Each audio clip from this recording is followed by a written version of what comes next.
क्या नाम है? जोगेंद्र शर्मा। अच्छा, सबसे पहले कि ग्रामीण इलाके की बात करें चाहे शहरी इलाके की बात करें तो लोग जो है प्राइवेट स्कूल से परेशान है, क्योंकि किताब पब्लिकली नहीं होने की वजह से, ड्रेस पब्लिकली नहीं होने की वजह से लोगों को काफ़ी दिक्कत हो रहा है। क्या कहेंगे? इस पे हम बोलना चाहेंगे कि खास करके निजी विद्यालयों में जो किताबें चलाई जाती हैं वह किताब कोई ख़ास पब्लिशर की होती है और ऐसे में उसका जो कीमत होता है वह काफ़ी अधिक होता है और सामान्य बच्चे जो अगर निजी विद्यालयों में पढ़ते हैं तो उनको इस तरह के बुक को, इस तरह की किताबों को खरीदने में काफ़ी आर्थिक क्षति महसूस अपने आप को पाते हैं और साधारण लोअर मिडिल क्लास के लोग उस चीज़ को सरवाइव नहीं कर पाने की स्थिति में बन जाते हैं। तो ऐसे में अगर एनसीईआरटी की किताबों को लागू किया जाए तमाम निजी विद्यालयों में तो वह एक तो बुक सस्ती होती है और रिसर्च का वो बुक होता है। भारत सरकार का एक संस्था है एनसीईआरटी जिसके तहत पब्लिश की जाती है और आखिर में आगे चल के 8 से शुरू करते हैं लोग, तो पहले से क्यों नहीं। और वो किताबें बहुत सस्ती होती हैं और कोई भी लोअर मिडिल क्लास का जो भी फैमिली के बच्चे हैं वो आसानी से खरीद सकते हैं। तो और ख़ास करके जो उनकी जो ड्रेस कोड है, ड्रेस कोड में भी अपने ढंग से अगर वो देते हैं तो काफ़ी महंगी भी हो जाती है।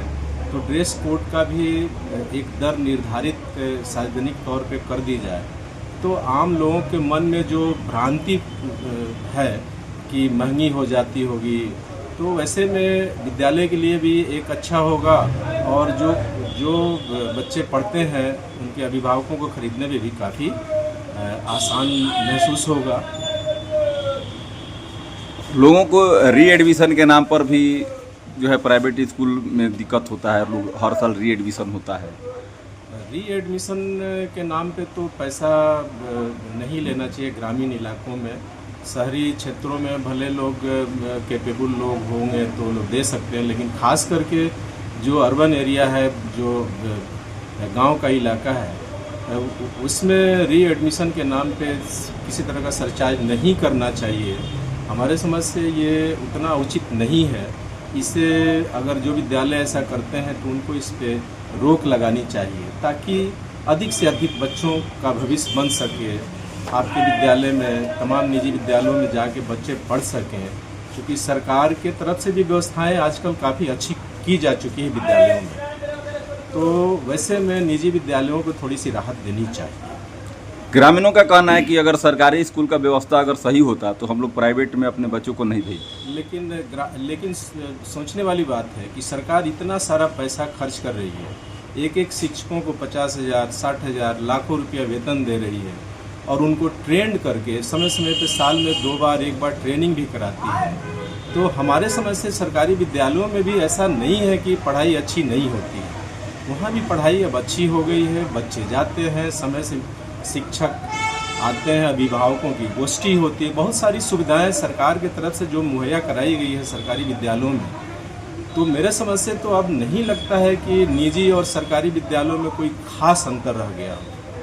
आखिर क्या कारण है कि लोग सरकारी स्कूल पर विश्वास नहीं कर रहे हैं? अब देखिए, सवाल उठता है कि सरकार पैसा देती है, ड्रेस कोड का, बुक फ्री में देती है, छात्रवृत्ति देती है, इसके बावजूद भी जो सरकारी विद्यालयों में बच्चे पढ़ते हैं उनके अभिभावकों के सोच में पता न क्या ऐसी बातें आई है कि वे लोग उस विद्यालय के बच्चों को ड्रेस कोड का पैसा उठाकर ड्रेस कोड भी बहुत कम ही लोग बनवाते हैं। जबकि वही बच्चे अगर निजी विद्यालयों में जाते हैं तो टाई, बेल्ट, शूज, सारी चीज़ें यूनिफॉर्म, फुल यूनिफॉर्म में जाते हैं। भले ही उन बच्चों को कोई ख़ास तालीम नहीं मिलती हो या जानकारी उनको नहीं उपलब्ध होती हो, लेकिन ड्रेस कोड के मामले में तो वो वहाँ पालन करते हैं। लेकिन सरकारी विद्यालयों में वही बच्चे, उन्हीं के बच्चे, उनके अभिभावक वैसा करने से पता न क्यों परहेज करते हैं। ये तो उनके सोच की बात है।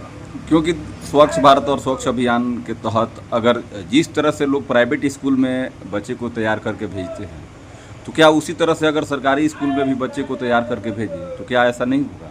बिल्कुल होगा, करना चाहिए। अभिभावकों को रुचि लेनी चाहिए। आप तो ये छोड़ दीजिए, अभिभावक गोष्ठी बुलाई जाती है, चाहे निजी विद्यालयों में हो या सरकारी विद्यालयों में, उसमें अभिभावक हमको लगता है 10% भी नहीं जाते हैं, चूँकि उनका सिर्फ यही रह गया कि हम बच्चे को तैयार करके सरकारी विद्यालय में पढ़ता है तो सरकारी विद्यालय में भेज दें, अगर निजी विद्यालय में पढ़ता है तो निजी विद्यालय में भेज दें। अगर वही इंस्टीट्यूशन, वही दोनों सरकारी गैर सरकारी जो भी संस्थाएं हैं, अगर वो अभिभावक गोष्ठी का आयोजन करते हैं तो उसमें 10% भी अभिभावक नहीं पहुंच पाते हैं। यह हमारे ग्रामीण क्षेत्रों में दुर्भाग्यपूर्ण बात है। इससे अभिभावकों को इस पर विचार करना चाहिए। क्या अपील करेंगे ग्रामीण इलाके के जो भी अभिभावक हैं उनके? हम तो ग्रामीण इलाकों के अभिभावकों से यही आग्रह करेंगे, निवेदन करेंगे कि जब भी बच्चे का गुरुगोष्ठी या अभिभावक का गोष्ठी आयोजित की जाती है उसमें जरूर जाएं। एक बार चाहे निजी विद्यालय हो चाहे सरकारी, जाने के बाद वो अपनी बात रखें कि हमारे बच्चे में क्या कमी रह गई है। शिक्षक पढ़ाते हैं, नहीं पढ़ाते हैं, उनका होमवर्क जाता है तो चेक करते हैं, नहीं करते। बहुत सारी बातें हैं जो बात रख सकते हैं मैनेजमेंट के सामने, इसलिए उन्हें अवश्य जाना चाहिए। हम आग्रह करेंगे कि जरूर जाएं अभिभावक। एक बार पुनः हम फिर प्राइवेट स्कूल की किताब की बात करेंगे, तो शिक्षा मंत्री से आप क्या मांग करना हम चाहेंगे? शिक्षा मंत्री से मांग करेंगे कि तमाम जो निजी विद्यालय बिहार में चल रहा है उसमें एनसीईआरटी की किताबों को लागू करने का जो प्रावधान पिछले कुछ दिनों मैंने पहले सुना था कि अब एनसीईआरटी के पैटर्न पे ही पढ़ाई सरकारी और निजी विद्यालयों में होगी, तो उसे लागू करने की ज़रूरत है। मांग करेंगे शिक्षा मंत्री से कि इस तरह की व्यवस्था लागू करें ताकि अधिक से अधिक बच्चे दोनों जगह जाकर अपनी तालीम को हासिल कर सके कम पैसे में। खास करके ग्रामीण परिवेश में इससे ज़्यादा फायदा। धन्यवाद।